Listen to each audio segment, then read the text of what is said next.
Olá, gente, sejam bem-vindos ao nosso canal do Jaleco ao CNPJ. Para quem não lembra, não me conhece, meu nome é Marcela, eu sou nutricionista, eu sou fundadora da minha clínica online, onde eu transformo a alimentação das pessoas de uma forma mais gentil e com consciência. E eu tô aqui hoje com duas pessoas maravilhosas, a minha parceira de sempre, Clarissa. Pode se apresentar. Oi, gente, Clarissa aqui, fisioterapeuta pélvica e obstétrica, idealizadora da Físio Feminina, uma equipe de atendimento domiciliar especializada na área. Só para quem está chegando aqui agora, só para a gente entender, nós somos duas profissionais da saúde que empreendemos e tínhamos muita dificuldade na outra parte, não no consultório, não no atendimento com os nossos pacientes, mas da gente se organizar como empreendedora, da gente entender as partes burocráticas, aquelas coisas que o profissional da saúde normalmente detesta estudar, por isso que eu sempre falo, a gente é profissional da saúde, entendeu? A gente não quer ver Excel, a gente decidiu estudar coisas que não dependem de Excel. Então, só que a vida adulta cobra, e a gente precisa aprender a falar sobre isso, falar sobre finanças. Então, aqui no canal vocês vão ver sempre vídeos sobre administração, captação de pacientes, comunicação, todas as áreas voltadas para a administração, mas com foco para a gente, né? E hoje a gente está aqui com a Vanessa, que é planejadora financeira, que é uma das profissões que eu mais admiro no mundo. E eu queria que você falasse um pouquinho do seu trabalho, Vanessa. Bom, muito prazer, estou muito feliz pelo convite. Eu sou a Vanessa Rodrigues, eu sou planejadora financeira e consultora de investimentos.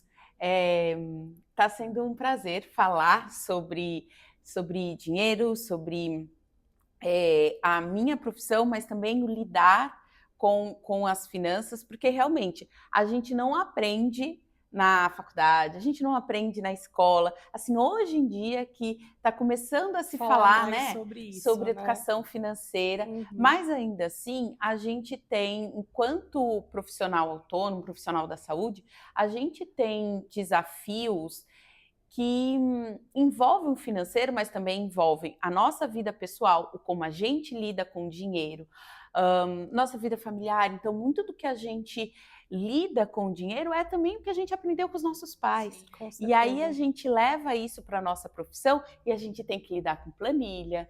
Eu falo que na nossa vida pessoal a gente pode até driblar a planilha, e é super possível ter o nosso caderninho, enfim. Mas na vida profissional, quando a gente é autônoma, a gente precisa de uma planilha. A gente precisa conhecer os nossos números. A gente precisa ter histórico para entender, para fazer estratégia. Então, pensar quando que é o momento de baixa, né? Porque nossa renda não é estável enquanto planejador. Sim. Na verdade, enquanto empresa, nenhuma empresa tem uma renda uma estabilidade 100%, né? Exatamente. Isso, inclusive, foi o que motivou a gente a estar aqui hoje e fazer o convite para você. A gente até fez um vídeo anterior falando sobre alguns princípios iniciais, assim, da nossa relação, né? Da relação do empreendedor com o dinheiro. E aí a gente achou muito interessante, porque a gente busca muito essa estabilidade financeira, essa entrada, só que, na verdade, a gente não tem controle nenhum sobre isso, né? A gente até tem alguns pontos que a gente comentou no passado, mas é importante que a gente vá quebrando essa parede, e por isso que a gente está aqui hoje com você. E aí uma das coisas que nasceram durante as nossas conversas, as nossas dúvidas, né, foi muito com relação ao futuro, né, Vanessa? Ao futuro da nossa empresa. Então a gente entende que a gente está lá, batalhando, está olhando a planilha, está trabalhando, está entrando dinheiro, saindo. A gente parte do princípio que a gente tem uma organização prévia para fazer isso, né? Buscou uma consultoria, um planejamento, enfim. Mas uma dúvida muito, muito forte que surgiu foi com relação à aposentadoria do profissional autônomo, né? Porque quando a gente está dentro de uma empresa, a gente é CLT, a gente tem lá o nosso FGTS, e aí não vamos nem entrar em méritos aí de questões públicas ou não, mas você tem ali alguém olhando para isso, um dinheiro que sai do seu salário para ser investido lá, né? Então, quando a gente é autônomo, talvez a gente fale para um público que é PJ, MEI, autônomo, enfim, mas eu queria que você falasse um pouquinho como que a gente começa a olhar por isso. Então, sair de uma empresa, não sou mais CLT, agora eu sou autônomo. Qual que é o primeiro passo que eu tenho para conseguir pensar nessa questão financeira? O que eu preciso olhar para isso? Tem 3 pontos assim que eu queria reforçar. quando a gente... Vamos pegar o cenário, sair da empresa e agora eu vou começar a empreender. Eu preciso ter uma reserva de emergência. Então, antes de eu vou começar a pensar lá no meu futuro, mas eu tenho um capital de giro, porque são objetivos diferentes, né? A reserva de emergência, eu vou ter o dinheiro para uma emergência, para uma baixa de faturamento. Para manter a sua vida ali acontecendo e funcionando durante o mês. Né? É Exatamente. meio que atual naquele momento, né? É para Exato, aquilo. exato. E o investimento para isso, ele tem uma característica própria. Então, eu tenho que conseguir sacar esse dinheiro a qualquer momento, eu tenho que conseguir, eu tenho que ter a segurança de que eu não vou perder dinheiro se eu sacar antes do perfeito, prazo, sim. né? Então, ele tem características próprias. E aí, esse olhar, ele precisa ser o primeiro passo. Porque se eu penso lá no...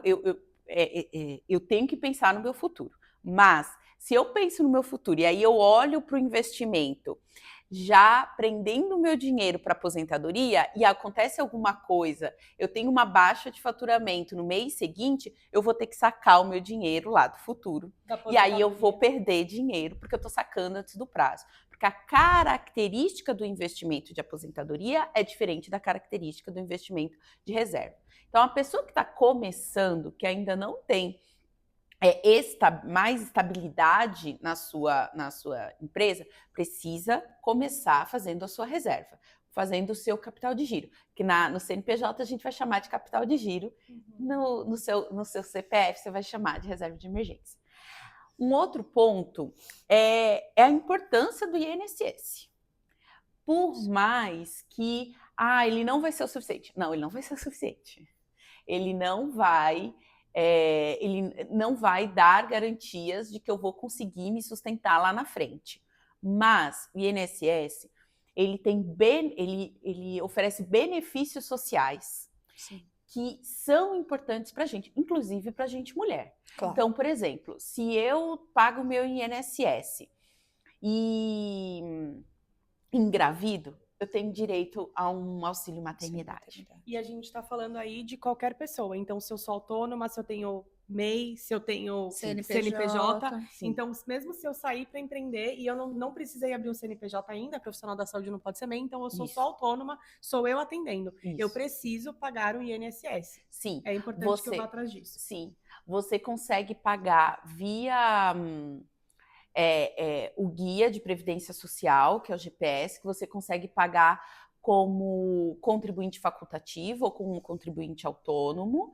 Você vai pagar ali, você escolhe a alíquota, mas você geralmente o mínimo é 11% do salário mínimo. Então, hoje em dia, 11% do salário mínimo é R$ 166,98. É o mínimo que você pode pagar pelo INSS e pagando esses 166 por mês, você já tem direito a qualquer tipo de benefício se eu precisar. Por exemplo, se eu precisar por afastamento de saúde, se eu precisar da licença maternidade, isso tudo, eu posso, a partir do momento que eu pago esses 166, eu vou ter direito. Só que se eu pagar um pouquinho mais, eu vou ganhar um pouquinho mais. É isso? É isso. Tá.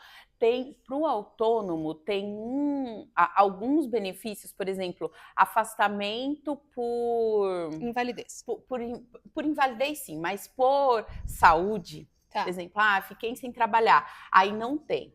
Porque... Como que você vai comprovar aquilo? É mais difícil. É mais complicado. Particularidade dos benefícios. Isso, que ele não vai cobrir. Mas para nós que somos mulheres, o auxílio maternidade cobre. Então, Perfeito. E eu acho isso muito importante para nós mulheres. Então, se eu contribuo com o INSS, eu tenho que estar contribuindo. E aí depois, se eu engravidar, porque não dá também para... Eles vão pegar o tempo, né? Então, se eu engravido e depois começa a contribuir, ele vai falar, você não tem direito. Entendeu? Entendi. Então, tem uma certa carência ali. Isso. Então, apesar da gente não contar com o INSS para uma aposentadoria robusta lá na frente, Tá. ele é importante para hoje, para os nossos benefícios, para nossa, pro que pode Eu acontecer acho na isso nossa tão vida. importante de você falar, Vanessa, porque é uma coisa que a gente percebe, né, às vezes com colegas e pessoas que a gente conversa, é que há, obviamente, todas as questões, a gente já até falou sobre não falar sobre questões políticas aqui, porque são problemas muito graves que a gente enfrenta e a gente claro. sabe, mas é muito importante a gente também entender a necessidade da gente fazer essas escolhas, da gente fazer essas contribuições, porque é um resguardo. A gente não sabe o dia de amanhã, né?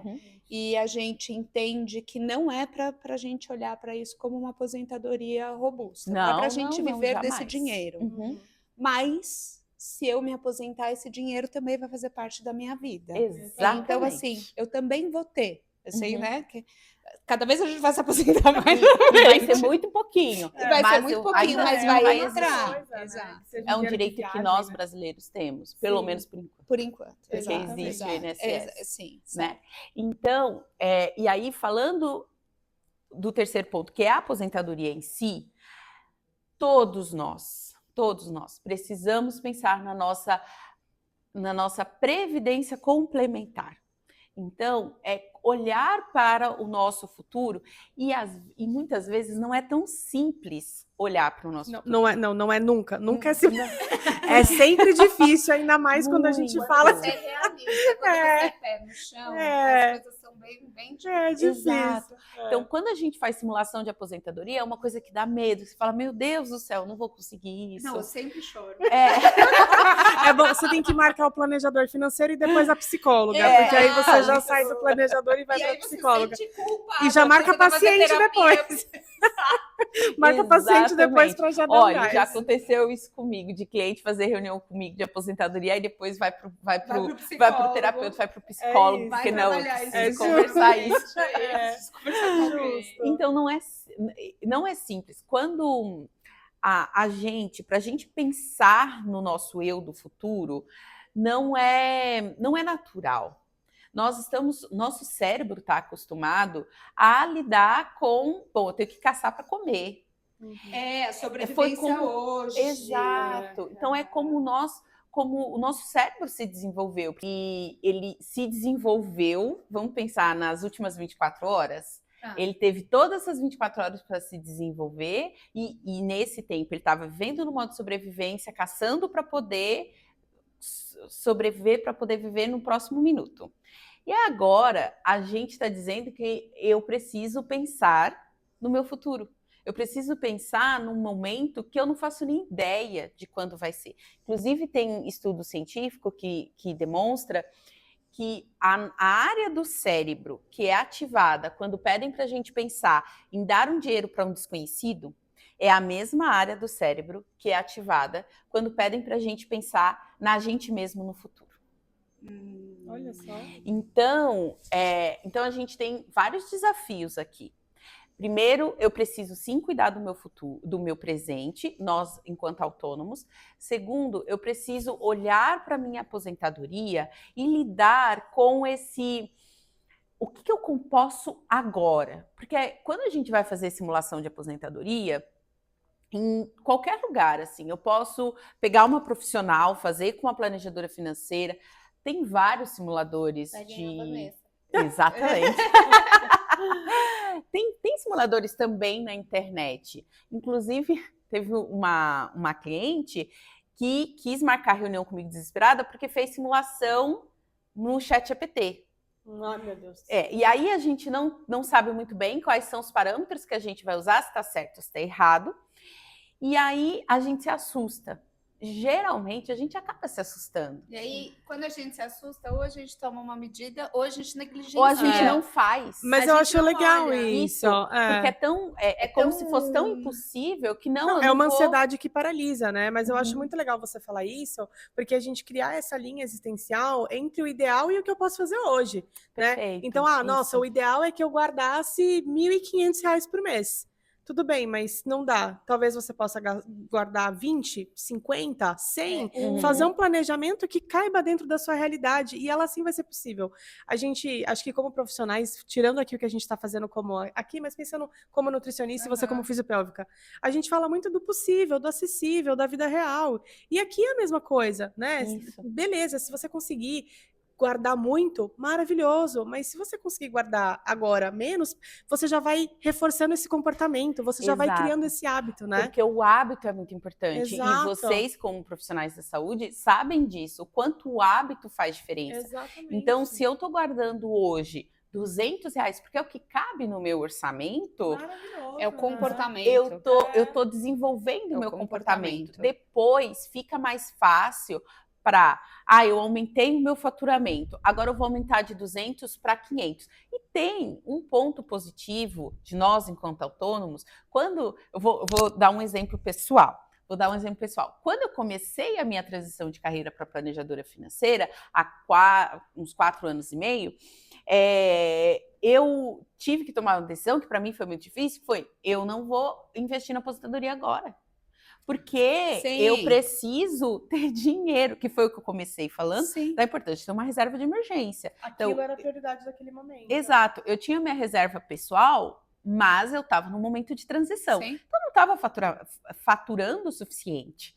E aí, eu foquei no meu capital de giro. Eu preciso que a minha empresa tenha condições de pagar o meu salário, independente do faturamento que ela vai ter. Sim. Exato. E aí, eu falei, bom, agora eu vou ter que tomar decisões.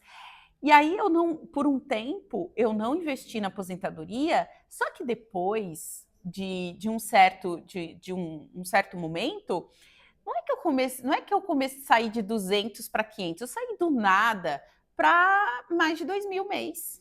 Sim. Percebe? Então, isso é uma vantagem de nós enquanto autônomos. Porque se a gente se estrutura financeiramente, a gente tem uma capacidade de faturamento que muitas vezes o profissional CLT não tem.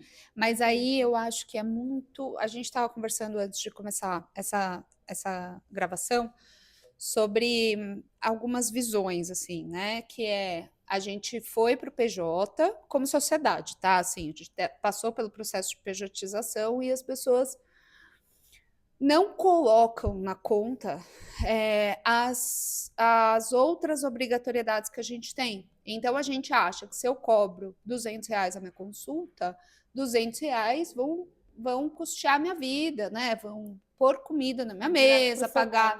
E não é, porque a gente precisa separar desse bolo os impostos. Se você não faz o cálculo, a precificação da sua sessão, entendendo que você vai ter gastos com impostos, gastos, né? Não, mas assim, uma parte vai para imposto, outra parte vai para reserva de emergência ou capital de giro, e outra parte vai para a previdência.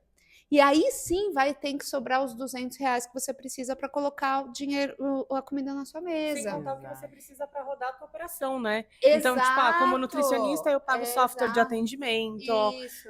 você faz curso, e blá, mim, blá, blá, né? O que me pega muito, que eu vejo muito profissional da saúde passando, é o seguinte: você tá lá, e aí você tá ganhando aquele XPTO, só que você chegou no momento que você precisa contratar uma pessoa, um planejador financeiro, você precisa contratar um contador, só que você fala assim, eu preciso começar a pagar imposto, porque enfim, às vezes eu sou isento, começo a... Não, mas como assim? Não, você tem que colocar isso no teu cálculo de quanto custa, né? A gente não faz isso, a gente não aprende isso, a gente aprende que é muito melhor eu ser a empreendedora, porque tudo o que eu produzo bolso, né? Vai para o meu bolso, mas não vai. Sim, né? Com certeza. A gente precisa pensar nisso, na previdência, no nosso futuro. Sim. Né? Esse é um trabalho, quando a gente olha para o planejamento financeiro, esse é um olhar bem preliminar, assim. Então, para começar, qual que é o nosso custo, qual que é o nosso ticket, qual que é a nossa disponibilidade de agenda, porque eu posso ter uma disponibilidade X, só que raramente a gente tem a nossa agenda 100% preenchida, e mesmo que tenha, as pessoas remarcam, as pessoas desmarcam, as pessoas cancelam, né? Não, julho, gente, julho tá todo mundo de A férias. gente tira férias. Exatamente. Os autônomos tiram férias de julho. Vê se você não tem filho. A gente não tem filho, tô de férias Eu tô também, de praticamente. férias, Porque, sim. Sim. E... Julho é um mês de baixa, Sim. geralmente, né, para o profissional da saúde. Então, a gente entender fazer esse mapeamento, vamos dizer assim, fazer esse mapeamento para entender o que pode ser que hoje eu não tenha todos os custos, porque o meu negócio, ele ainda está isento de imposto, ou então eu só estou fazendo o carnê-leão, que acaba que eu pago, tô trabalhando menos, né, com a agenda menos cheia, estou pagando menos imposto, mas tenho menos custos fixos de sistema, de plataforma, enfim. Só que eu tenho, dentro desse cenário, eu tenho uma necessidade de faturamento. E aí eu tenho que reconhecer qual que é o meu ticket médio, quantos clientes, quantos pacientes eu preciso atender naquele mês, considerando as desmarcações, os cancelamentos. Sim, eu preciso ter esse esse capital de planejamento giro, né? de quantos agendamentos eu tenho, qual a minha percentual de desmarcações, Isso. qual a minha taxa de conversão de pacientes que entram em contato e que não fecham. Por isso que eu já comentei da importância da gente anotar. Olhar a planilha, encarar a planilha. A gente falou isso no outro vídeo, né? E às vezes Precisa encarar a planilha. E às vezes é simples. Não é que eu preciso ter grandes anotações, coisa muito robusta. Não. Vamos começar só colocando quanto que eu faturei naquele mês, quantos pacientes eu tive, quanto que eu cobrei por paciente, qual foi o meu ticket médio, né? Então, informações só para eu poder depois analisar. Então, enfim, quando eu estou há 6 meses, nossa, eu já tenho 6 meses de dados para poder analisar e pensar os próximos 6 meses. E reconhecer, né? Às vezes, um padrão, identificar um padrão, né? Eu acho isso muito legal. Perfeito. E aí, vamos pensar assim, vamos partir do princípio que conseguimos, estamos lá, estamos organizando capital de giro, planilha, contabilidade, tudo fluindo, pagando carnê-leão e tal. Quero olhar para a minha poupança, por exemplo, para uma, como é que você falou? Previdência complementar, né? Uma aposentadoria. Isso. Eu acho que também é muito delicado a gente falar sobre isso, porque eu acho que vão existir vários ativos de investimento, enfim, mas uma coisa que eu acho legal chamar atenção é para tomar cuidado para onde a gente vai também com esse dinheiro, né? Porque você falou uma coisa lá atrás muito importante. Eu estou pensando a longo prazo. Então, não pode ser um dinheiro que está disponível para mim. Tem que ser um dinheiro que tenha uma correção de inflação. Isso. Você tem que tomar cuidado para não cair em nenhuma empresa que vai falar para você, investe aqui, investe ali. Então, eu queria que você falasse um pouquinho dessa jornada, assim, desse primeiro passo de, tá bom, vou começar a olhar para isso. Perfeito. Quais são os pontos que a gente tem que se preocupar? Perfeito. Quando a gente fala de aposentadoria, a gente pensa em 2 momentos da nossa vida.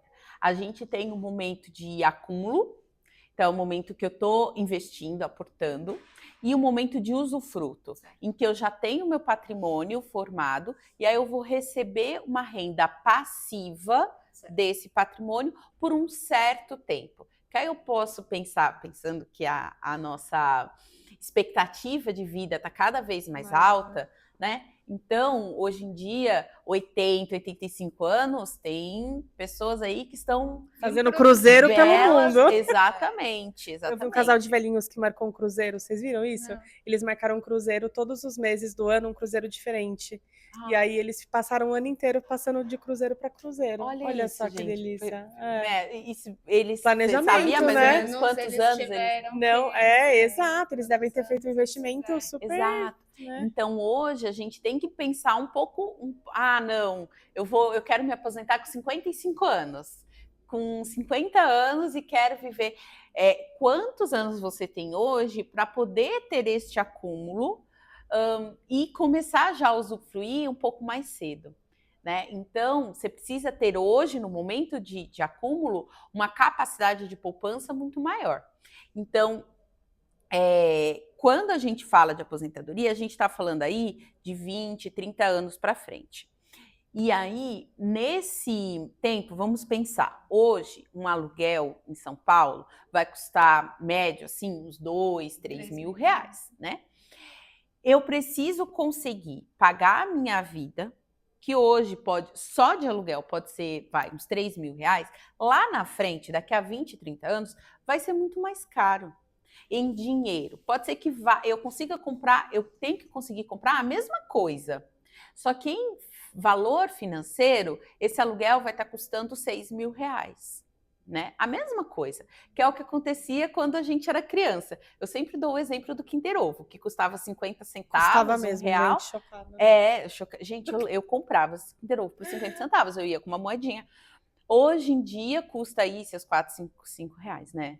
Então, isso é a inflação. Eu tinha uma impressão que Kinder Ovo sempre foi muito caro, assim. Porque nessa época que era 50 centavos, 50 Também centavos era né? muito dinheiro. Também, As verdade. coisas custavam 5 centavos, entendeu? Exato. Tinha balinha de 1 Um centavo. centavo. Então, 50 centavos dentro da minha mesada era de 6 reais, gente. Oh, 6 reais. que linda. Entendeu? Então, 50 centavos era ali um valor considerável. Por isso que as pessoas falam que a poupança talvez não seja o melhor caminho, né, para você fazer um investimento a longo prazo, porque ela não acompanha, né, muito essas... Eu só tiraria da sua frase o talvez. Tá.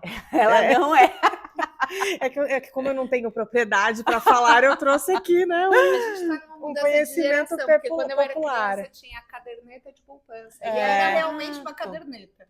E atualmente não se usa mais poupança, né? Eu entendo a poupança quase como uma forma... conceito. Um conceito, sim. Então, Sim. qual que é a minha capacidade de poupança? Isso é o poupar em si, né? Sim. Mas o produto financeiro poupança, eu entendo ele como uma forma de separar o nosso dinheiro. De deixar nosso dinheirinho ali separado. A gente que é autônomo, inclusive, às vezes, para além da reserva, eu quero ter um dinheirinho ali que Uma segunda reserva. É quase que uma segunda reserva, sabe? Tem gente autônoma que precisa ter isso. Pouquinho dinheiro, é só o valor do meu aluguel. Então, deixar na poupança, só para ser fácil, sabe? Mas, voltando para a aposentadoria, eu preciso, então, olhar a inflação. Eu preciso pensar no meu poder de compra. Uhum. E aí, eu tô num longo prazo, eu tô pensando na inflação e eu preciso ter uma rentabilidade maior que essa inflação, considerando que eu não sei quanto que vai ser a inflação futura. Consigo entender qual que é a média, o que aconteceu no passado, mas a gente não sabe necessariamente quanto que vai ser no futuro, né?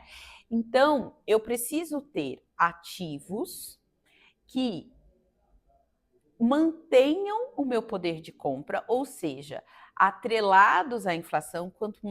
Quando a gente fala de aposentadoria, a gente está pensando em produtos financeiros que estejam atrelados à aposentadoria e que ele fique preso. Porque eu não vou sacar esse dinheiro. Eu não vou olhar para ele no caso de uma emergência. E aí, tendo menos liquidez, ele também aumenta um pouquinho a minha rentabilidade. Legal. E aí eu consigo, olhando aí para 20, 30 anos, eu consigo ter uma rentabilidade interessante para esse objetivo aposentadoria. E aí, quando eu estou falando desse jeito, eu estou falando em estratégia de investimento. Antes da gente pensar no ativo em que eu vou investir o meu dinheiro, eu preciso entender qual que é a minha estratégia, quais são os meus objetivos. Porque dependendo do objetivo, dependendo da estratégia, ele vai ter, o ativo apropriado vai ter características diferentes, né? Por isso que é importante ter uma planejadora, né? Porque a gente acha que sabe de tudo, né? Eu vi na empresa tal que dá para eu investir em tal. Então, assim, a gente está falando de um dinheirinho suado, né? Que a gente vai guardar para nossa vida e que vai trazer liberdade. Sim. Então, acho que é justo investir numa planejadora, né? Eu acho que é justo investir em conhecimento sempre. Mas a gente, como empreendedor, é importante a gente conhecer sobre os conceitos, o que a gente gosta, a gente se aprofunda, a gente pode tomar para si, não tem problema, mas a gente precisa entender quando a gente precisa de um profissional e contratar um profissional. Então, a gente também começou essa conversa falando que o planejador financeiro, a gente precisa, na vida do autônomo, do empreendedor, entender como um profissional de saúde, como um médico, para nós, né? Alguém que eu vá me consultar e que vá me orientar nessas questões, principalmente se eu não tenho afinidade. Eu, Clarissa, não tenho afinidade com investimento. Então, eu preciso de uma pessoa para fazer isso por mim. Eu não vou me meter a ser fotógrafa, eu não vou me meter a ser uma médica, eu não vou me meter com... Exato. É uma parte muito importante da nossa vida. Então, eu tenho um planejador financeiro que me acompanha há muitos anos, é uma pessoa que eu sou muito grata, sempre falo que a Fiso Feminina só existe porque essa pessoa me ajudou, acreditou, pegou na minha mão e falou, vambora que dá certo, e tem dado muito certo. Então, beijo, Ingo. Mas eu encaro, desde que o profissional planejador financeiro entrou na minha vida, eu encaro como se fosse o meu clínico geral de uma parte muito importante da minha vida. Da minha saúde financeira, porque saúde não é só saúde física, saúde mental, a gente fala tanto da importância da saúde social e saúde financeira, né? Inclusive, é um ótimo comparativo, né? É um clínico geral. Eu também enxergo a minha profissão como um clínico geral, que a gente vai entender o todo, e muitas vezes a gente acaba, assim, falando sobre comunicação, sobre estratégia de venda, porque eu preciso do meu faturamento. Como que eu vou conseguir isso? Pensando em outros aspectos do nosso negócio, né? E o planejador financeiro, se ele vai pro autônomo, a gente também vai falar sobre estratégia de vendas, comunicação, não como especialista, mas como um clínico geral. Então, eu tenho uma questão tributária. Vamos procurar um contador. Eu tenho uma questão... Sabendo direcionar e sabendo para onde Exatamente, ir. exatamente. Então, vamos procurar um profissional de marketing, mas eu tenho ali um geral. Inclusive, vocês estão falando, eu quero só dar um pouquinho mais de conceito, porque eu estou falando inflação, né? A inflação, o principal índice de inflação nosso é o IPCA. Então, falando um pouquinho só, porque às vezes só de entender esses conceitos bem básicos já quebra barreiras. Exato. Porque eu entro na minha corretora, eu entro no meu banco, eu vejo lá alguma coisa IPCA mais uma certa taxa. O IPCA é a inflação. Então, se eu vejo IPCA mais alguma coisa, eu sei que isso está cobrindo a inflação e me pagando mais alguma coisa, rendendo mais alguma coisa acima do IPC, acima da inflação. Se eu tenho 100% CDI... Era isso, 100% CDI! Eu quero muito entender Vamos chegar no queridinho da população. Porque eu fico lá, procurando 100% do... Aí, quando não tá no 100%, eu falo que tem alguma coisa de errado aí. Eu sei que tem que ter 100% CDI. Explica, né? Por favor. É algo do conhecimento popular, né? Como tá muito acessível hoje... Fala no comercial da TV, né? Explicar o que é 100% CDI, talvez... O que é? Eu olho e fico chateada quando não tá 100%. Antigamente, né? O que é o CDI? Hoje em dia, o comercial da TV fala rende 120% CDI, 110%. Nossa, aí eu fico, gente, tá 97, tá errado isso aqui. Um outro conceito bem básico é a taxa Selic, que é a nossa taxa básica de juros. Então, IPCA é índice de juros. É índice de inflação. Tá. Olha lá. Inflação. Conceito, né? Então, o IPCA é índice de preço CA amplo da inflação, acumulado, enfim. O IPCA é o principal índice de inflação. Tem outros também. E o CDI é juros.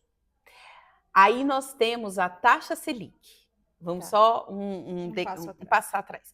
A taxa Selic é a nossa taxa básica de juros. Então, é ela que vai nortear tudo que é de juros no Brasil. Então, se eu vou entrar no financiamento imobiliário, qual que é a taxa básica de juros? Ela está pagando 15% ao ano, agora, né? Ela está pagando 15% ao ano. Então, um empréstimo que eu tenho meu imóvel em garantia, ele vai estar ali mais ou menos em torno dos seus 12%, 15%. Percebe? Se a taxa Selic tivesse em 5%, um financiamento estaria em torno de 5%. Tá, Entendeu? entendi. E assim como quando eu faço o empréstimo, porque um investimento... Você empresta para o lugar. Exato. Então, num CDB, numa caixinha, naqueles porquinhos dos bancos e tal, que eles só fazem mudar os nomes, eu estou emprestando dinheiro para a instituição financeira. E ela usa como ela quiser. Aí, na taxa Selic, nós temos um outro tipo de taxa que é muito similar à taxa Selic, que se chama DI. E aí nós temos o CDI, que é o crédito referência. E aí, quando eu falo em 100% CDI, eu estou falando algo que é igual a Taxa similar Selic. à taxa Selic. Agora pronto. É só a gente pensar o Entendi. Selic e CDI. Eu Não, faço essas analogias. Porque assim, a referência, né? o intuito... Olha a cabeça, gente, ela funciona de formas muito Gente, misteriosas, porque viu? senão eu esqueço, é muita coisa na Amiga, cabeça. Deus está em todas as coisas. É que o ponto inicial é a nossa taxa básica de juros, que se chama taxa Selic. Ele é o ponto zero, E aí, é a o partir marco dele zero. tem essas E a diferenciações. partir dele, Inflação é outra coisa, IPCA é outra coisa. Entendi agora. o IPCA é inflação. E aí eu vou pensar em inflação quando eu estou pensando em objetivos de longo prazo.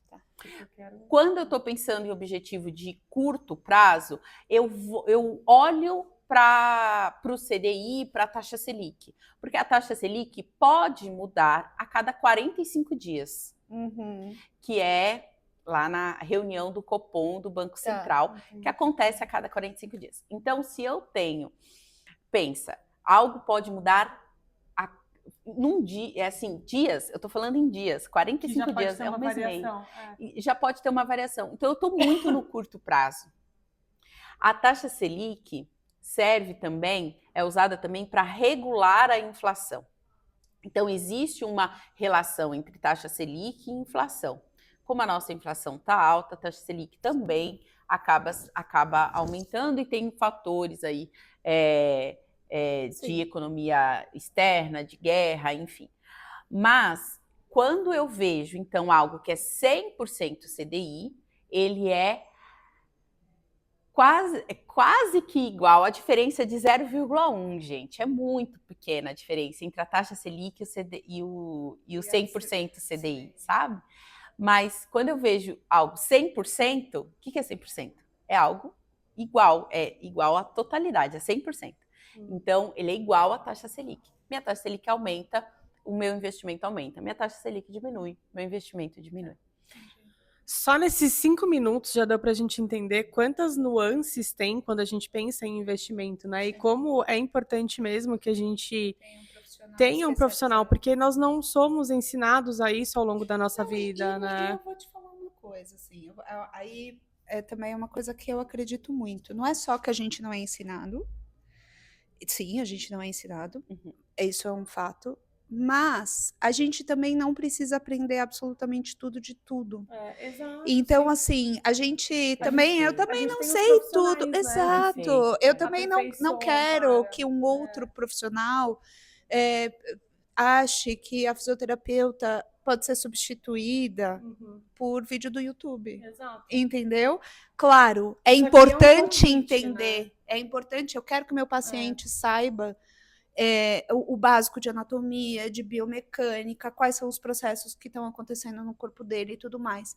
Mas a gente sabe que a gente tem que contratar e estar com profissionais responsáveis para nos auxiliar. Enquanto a gente não tem a disponibilidade financeira, porque nem todo mundo consegue, está tudo certo, existe algum lugar que esses profissionais possam buscar esse conhecimento que seja mais acessível e confiável? Pergunto, porque a gente teve uma discussão recente sobre cursos online, marketing digital, tem muita gente vendendo curso e às vezes a gente sente falta de um conhecimento de uma instituição melhor, de um lugar que eu possa ir para me informar, de algum lugar que eu consiga aprender esse básico, sabe? A área de investimentos e de educação financeira mesmo tem essa carência de material. Isso né? é legal, muito bom. No site de educação financeira do GovBR, e depois eu vou dar o site para vocês. Legal, Tem ótimo. várias cartilhas lá, inclusive tem cartilha A da... gente nem sabia. É, Você tá vendo? exato. É um material disponível Que para a gente não população, que a gente sabe. não sabe. É. Inclusive tem cartilhas lá muito boas falando sobre comportamento financeiro, Sim. que é da professora Vera Rita, que é assim uma super especialista Legal. na área. Então, esse site eu recomendo cursos livres do Sebrae, e especialmente para autônomos, o Finanças para Autônomos do Eduardo Amuri é muito bom. Ele tem Legal. muito material para quem é autônomo, seja de qualquer área, e especialmente para a área da saúde, tem bastante coisa. Muito legal. Que legal. Uhum. Nossa, Van, assim, como sempre, eu acho que a gente poderia ficar 599 horas conversando aqui, né? A gente sempre tem um privilégio muito grande de receber pessoas excelentes aqui. Queria agradecer muito a sua participação. Vou deixar claro aqui, porque acho que a gente nem falou no começo, né? Mas essa iniciativa aqui desse encontro de profissionais, ela veio de uma parceria nossa, né, com a Bitmami, que é uma comunidade, uma social tech. E então todo mundo aqui faz parte da comunidade, somos todas lovers, estamos dentro da comunidade e a gente fomenta essa relação de profissionais da saúde com outros profissionais dentro da comunidade. Então foi um prazer te encontrar lá, Van. Obrigada mesmo por estar aqui. Você tem rede social ativa? Tenho. Se chama van.planfinanceira. Legal. Então, Perfeito. lá eu posto bastante sobre finanças, sobre nossa relação com dinheiro, um pouco sobre investimentos. Lá também tem o meu WhatsApp. Quem quiser conversar mais sobre planejamento, sobre a própria empresa, sobre as finanças pessoais, se está num momento mais difícil com alguma dívida ou se quer crescer a empresa. Tenho algumas clientes dentro da própria Bitmami que já me mandaram mensagem, e é um prazer atender quem é daqui. Então, estejam à vontade, comecem a me seguir. Obrigada, Van. Obrigada mesmo. Muito obrigada. Seu trabalho é pelo convite, maravilhoso, você foi incrível, explicou coisas pra gente, né? Assim, a gente sempre... Exato, isso foi maravilhoso. Muito obrigada, viu, Van? Obrigada mesmo. Obrigada. Obrigada, Van. Tchau, gente. Até o Obrigada. próximo Tchau. vídeo. Até.